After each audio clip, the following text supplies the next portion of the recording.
Hey everybody, it's Party Elite, continuing the magic guide for Total War Warhammer. This time, we're looking at the Big Waaagh, another lore exclusive to greenskins and greenskin subfactions.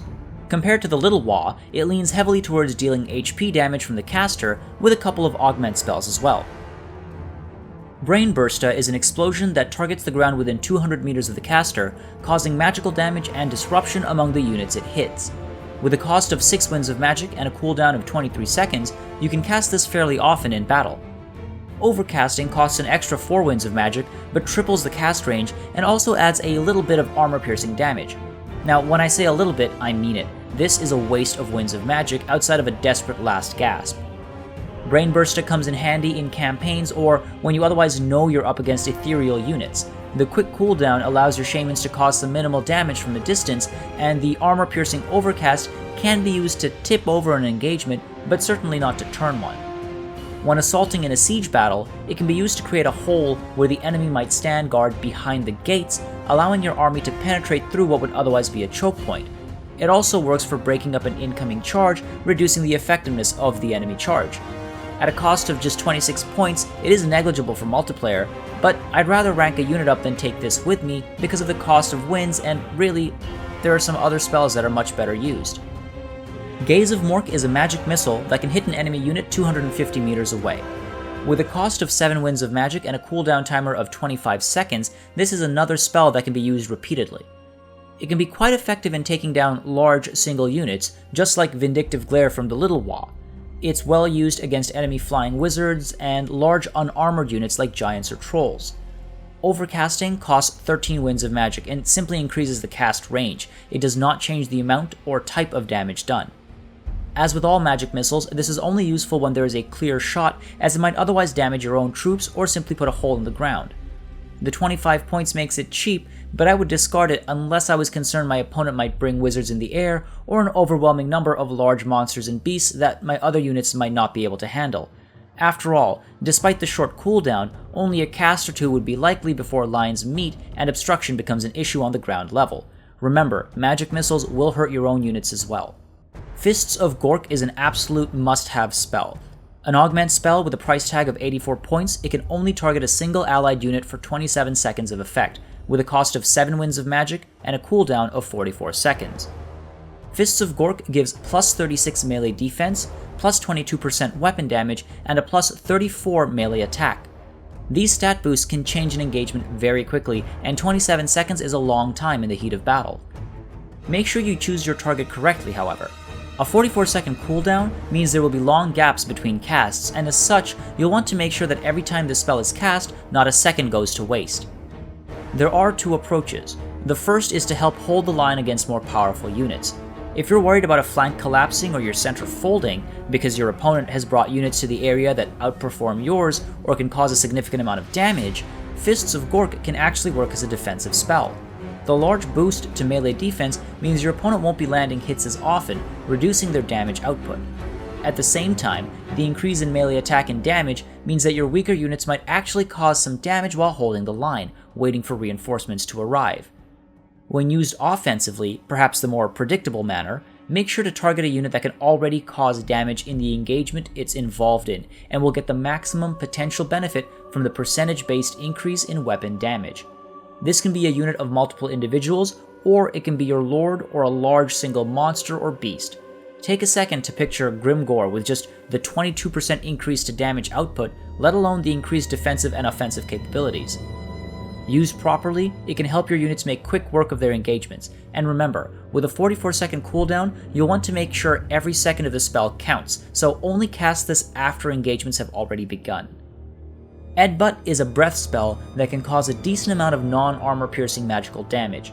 With a cost of 11 winds of magic and a cooldown of 37 seconds, you're not likely to use it too often in your average field battle, especially since it can hurt your own troops once the fighting starts if you're not targeting correctly. Overcast, it costs a whopping 21 winds of magic, but more or less doubles its damage output, still not armor piercing though.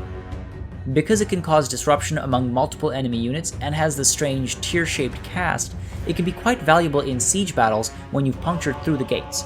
With some well-angled casts, you can punch a hole in your opponent's defensive blockade at the gates, giving your troops a better chance of piercing through. That's great for campaign play, but the 84 points it costs for use in multiplayer is better spent elsewhere in my opinion, as there are more valuable spells in this lore that deserve the use of your Winds of Magic anyway. Ere We Go is the other essential Big Waaagh spell. This augment costs 157 points, and for good reason. Using only 10 Winds of Magic but with an extremely long 52-second cooldown timer, it gives a targeted ally, and those within 45 meters around it, a plus 58 melee attack for 36 seconds. That is a massive improvement in melee attack for any unit, giving a huge helping hand as long as it's well targeted. As before, two simple rules apply to this spell. 1. Cast it just as or soon after key engagements begin. You don't want to waste a fraction of those 36 seconds because the cooldown takes a very long time. 2. Use it on units that can already cause damage to the units they're facing. Because this increases melee attack, it means the targeted units are landing hits more often. If the damage output is too low, however, you're not using the spell effectively. Again, a prime example of a bad cast is to give it to non-armor piercing units when they're up against armored enemy units. More hits are useless if they're not causing damage. If you're in a particularly hairy situation, you can even double down and cast Fists of Gork on one of your units under the influence of Ere We Go. This massive increase in melee attack and defense alongside a boost in damage output will quickly take care of most engagements and can help you quickly disintegrate a flank or punch through a strong center. Consider using this for oblique order tactics and give yourself a massive advantage in battle. Be careful though. Both of these spells have very long cooldown times, so make sure you're not putting all your eggs in one basket. If there are multiple threats, even out the spread of magical assistance across the engagements on the battlefield. Finally, we have Foot of Gork, an explosion that can be cast on the ground from 200 meters out with a cost of 18 Winds of Magic and a cooldown timer of 56 seconds. The spell does regular and armor-piercing damage, and when overcast, it does 1.5 times the damage and twice as much armor-piercing damage for just 10 more Winds of Magic. The spell costs 149 points to take, and I always take it with me, though I don't always use it. This might sound wasteful, but Foot of Gork is such an effective spell when used in the right situation, a situation that can present itself in almost any battle. Foot of Gork is relatively pricey when it comes to the cost on Winds of Magic, especially if you're overcasting. With that in mind, I typically wait for the perfect opportunity for an overcast use. You'll first want to box your opponent in, or otherwise commit them to an engagement. Ideally, you'll be able to target multiple units clumped together.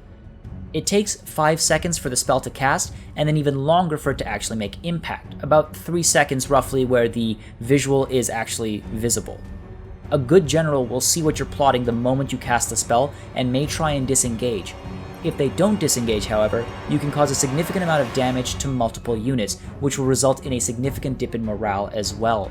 This can cause extremely high tier units to break and rout almost instantly, and though the opportunity might not always present itself, I feel that the 149 points are worth spending for the off chance it does. Remember, however, that it is an explosive spell. That means the Foot of Gork can hurt your troops just as well as the enemies. Don't take yourself out by mistake. And that covers the Big Waaagh, a lore that's all about hitting them harder. Fists of Gork and Ere We Go are must-have spells, and I personally like to have Foot of Gork in my back pocket at all times. The Big Waaagh can turn an engagement in a heartbeat, and ultimately change how an entire battle might churn out as a result. With the long cooldown times, however, you need to be aware of the battlefield's current situation while also preparing for how it might develop in the near future, and that's what being a great general is about. As always, for more Total War content, including updates to this Magic Guide mini-series, make sure you subscribe to this channel and click on the little bell next to the subscribe button so you get notifications. To keep up to date with me and the channel, follow me on Twitter at _PartyElite, and if you have any interesting Magic-related thoughts of your own, let me know in the comments below.